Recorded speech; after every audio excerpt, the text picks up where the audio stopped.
इंद्र शतवंदितेभ्य स्त्रीभुवन हित मधुर विशद वाक्येभ्य अंतातीत गुणेभ्यो नमो जिनेभ्यो जित भवेभ्य।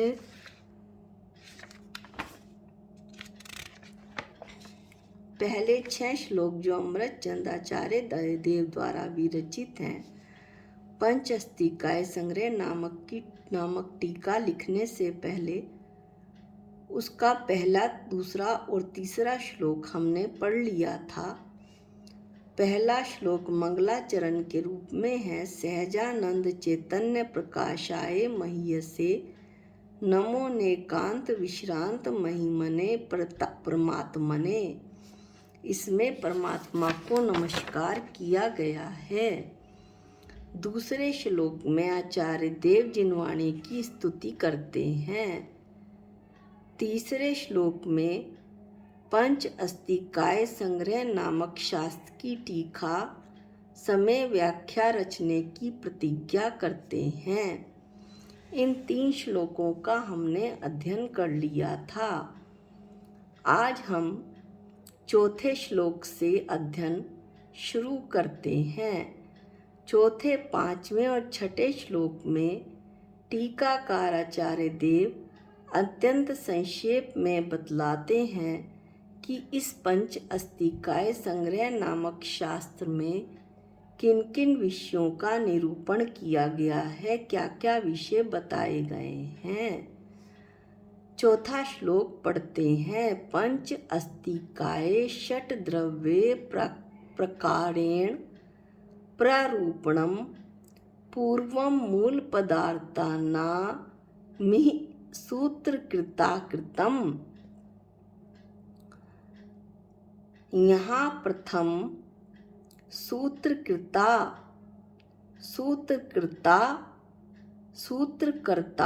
कौन, सूत्रकर्ता कौन है, यानी इस शास्त्र के कर्ता। कौन सा शास्त्र? पंच अस्तिकाय संग्रह शास्त्र के कर्ता श्रीमद् भगवत कुंद आचार्य देव ने मूल पदार्थों का पंच अस्तिकाय षट द्रव्य प्रकारेण प्रारूपणम, पंच अस्तिकाय एवं षट द्रव्य के प्रकार से प्रारूपण किया है। यानी आचार्य, टीकाकार आचार्य बतला रहे हैं कि पहले अधिकार में मूल पदार्थ पंच अस्तिकाय और षट द्रव्य के माध्यम से प्ररूपण किया जाएगा। पहले अधिकार का प्ररूपण किया जाएगा। अब 5वें श्लोक की विषय वस्तु बताते हुए हम श्लोक पढ़ते हैं। जीवा जीव दीपर्याय रूपाणाम चित्रवरतमनाम ततो नव पदार्थानाम व्यवस्था प्रतिपादिता। इसके पश्चात, किसके पश्चात?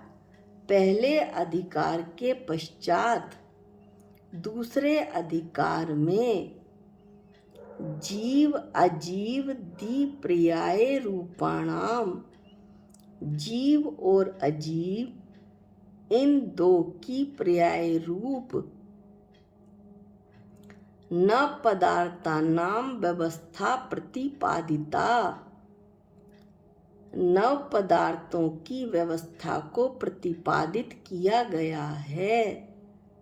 जीव और अजीव 2 मूल पदार्थ और जीव और अजीव इन 2 मूल पदार्थों की पर्याय रूप 7 अवस्थाएं, कुल मिलाकर बने 9 पदार्थ। तो इनकी व्यवस्था प्रतिपादिता, इनकी व्यवस्था को प्रतिपादित दूसरे अधिकार में किया गया है। कैसे किया गया है? चित्रव्रत मनाम, इनके यानी नव पदार्थों के। ये नव पदार्थ कौन कौन से हैं? जीव, अजीव, आश्रव, बंध, संवर, निर्जरा, मोक्ष, पुण्य और पाप के कार्य भिन्न भिन्न प्रकार के हैं। उनकी व्यवस्था इस दूसरे अधिकार में प्रतिपादित की गई है। ये दूसरा अधिकार 105 से लेकर 153 गाथा तक है और पहला अधिकार गाथा 1 से लेकर 104 तक है। अब हम छठा श्लोक पढ़ते हैं। तत्स्तत्त्व परिज्ञान पूर्वेण त्रित्रयात्मना प्रोक्ता मार्गेण कल्याणी मोक्ष प्राप्तिर्पश्चिमा। तत् इसके पश्चात, इसके पश्चात किसके पश्चात? पहले और दूसरे अधिकार के पश्चात। तत्व परिज्ञान पूर्वेण, तत्व के परिज्ञान पूर्वक। तत्व का परिज्ञान पूर्वक क्या हुआ?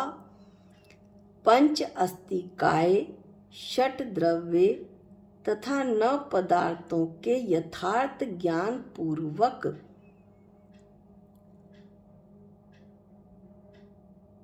त्रितयात्मना प्रोक्ता मार्गेण। त्रित्रयात्मना क्या? जिसमें तीन चीज एक साथ सम्मिलित हों और ऐसे सम्मिलित हों कि उनका एक स्वरूप हो गया हो, ऐसे त्रयात्मक मार्ग से। प्रोक्ता, ऐसे त्रयात्मक मार्ग को आचार्य देव के द्वारा कहा गया है। कैसा है ये मार्ग? सम्यक दर्शन, सम्यक ज्ञान, सम्यक चारित्रात्मक मार्ग है ये। और कैसा है ये मार्ग? कल्याणी मोक्ष प्राप्तिर पश्चिमा। इस मार्ग के द्वारा जीवों को निराकुल सुख की प्राप्ति होती है, जीवों का कल्याण होता है। इसलिए ये मार्ग सर्वश्रेष्ठ है और मोक्ष की प्राप्ति होती है, ऐसा आचार्य बता रहे हैं कि तीसरे अधिकार में, दूसरे अधिकार के अंत में जो गाथा लिखी गई हैं 154 से लेके 173 तक, उसमें मोक्ष प्राप्ति के मार्ग को बताया गया है। अब यह प्रश्न उठता है कि यह मोक्ष मार्ग पहले क्यों नहीं बता दिया? तो कहते हैं कि पहले मोक्ष की खबर ही कहाँ थी। इसलिए पहले अधिकार में 6 द्रव्य से संपूर्ण विश्व की जानकारी दी गई और इन 6 द्रव्यों का प्ररूपण करके मैंने जाना कि मैं इन 6 द्रव्यों में से कौन हूँ। मैं जीव हूँ, मैं चेतन भगवान आत्मा हूँ। इसके अलावा मैं विश्व में कुछ भी नहीं हूँ। इसके पश्चात दूसरे अधिकार में जीव और अजीव दो मूल पदार्थ, अजीव जो मेरे साथ हमेशा एक क्षेत्र अवगाह रूप में रहता है, इसके अलावा अन्य संपूर्ण विश्व भी जो मेरे लिए पर है, उससे क्या क्या व्यवस्थाएं बनती हैं, अवस्थाएं बनती हैं मेरी, उसका वर्णन किया गया है। कि विश्व में मैं दुखी क्यों हूँ? जीव का अन्य पदार्थों से क्या संबंध है? इसलिए आचार्य ने व्यवस्थित रूप से 6 द्रव्य विश्व की जानकारी देकर अन्य पदार्थों से संबंध रूप पर्याय अवस्था जो मेरी बन रही है उसकी जानकारी दी है। इसके बाद यह समझाया है कि ये जो 9 पदार्थ हैं इसमें से क्या क्या उपादेय है और क्या क्या हेय है, आश्रव और बंध हेय हैं। इससे मेरी आत्मा कैसे दूर रहे, कैसे मेरी आत्मा को मुक्ति मिले, और जो उपादेय हैं संवर, निर्जरा और मोक्ष, उन्हें मैं ग्रहण करूं। इसलिए आचार्य ने त्रियात्मक मार्ग, सम्यक दर्शन, ज्ञान चरित्रात्मक मार्ग से मोक्ष मार्ग की प्राप्ति की बात अंत में कही है। इस तरह से चौथे, 5वें और 6ठे श्लोक में क्या क्या विषय वस्तु आएगी इसका आज हमने वर्णन पढ़ा कि पहले अधिकार में विश्व के मूल पदार्थ कौन से? 5 अस्तिकाय और 6 द्रव्य, इनका वर्णन होगा। दूसरे अधिकार में जीव अजीव 2 मूल पदार्थ और इनसे बनने वाली 7 अवस्थाएं यानी 9 पदार्थों का प्ररूपण होगा। तीसरे अधिकार में त्रियात्मक मार्ग से उत्तम मोक्ष मार्ग की प्राप्ति की बात बताई जाएगी। जब 5 अस्तिकाय, 6 द्रव्य और 9 पदार्थों का समीचीन सच्चा ज्ञान हो जाएगा तब उत्तम मोक्ष मार्ग की प्राप्ति की बात आचार्य बताएंगे।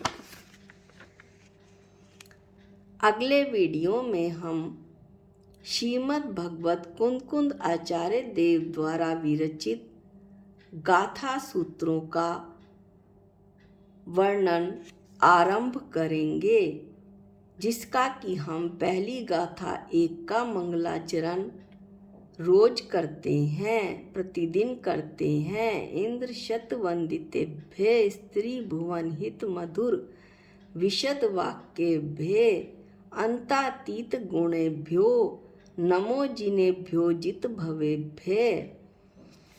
इंद्र शत वंदितेभ्य, इसका थोड़ा सा अन्वयार्थ ले लेते हैं।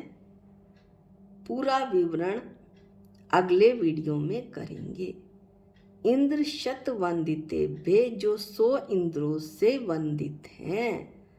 त्रिभुवन हित मधुर विशद वाक्येभ्य, 3 लोक को ऊर्ध्व, अधो और मध्य लोक को हितकर, मधुर एवं विशद जिनकी वाणी है। वाणी की विशेषता बतलाते हुए कहते हैं कि ऐसे जिनवर भगवान की वाणी कैसी है, जो 100 इंद्रों से वंदित हैं, हितकर है, मधुर है और विशद है। अंतातीत गुणेभ्य, चैतन्य के अनंत विलास स्वरूप अनंत गुण जिनके वर्तते हैं। और जित भवेभ्य, जिन्होंने भव पर विजय प्राप्त कर ली है। जिनेभ्य, उन जिनों को नमे, मेरा नमस्कार हो।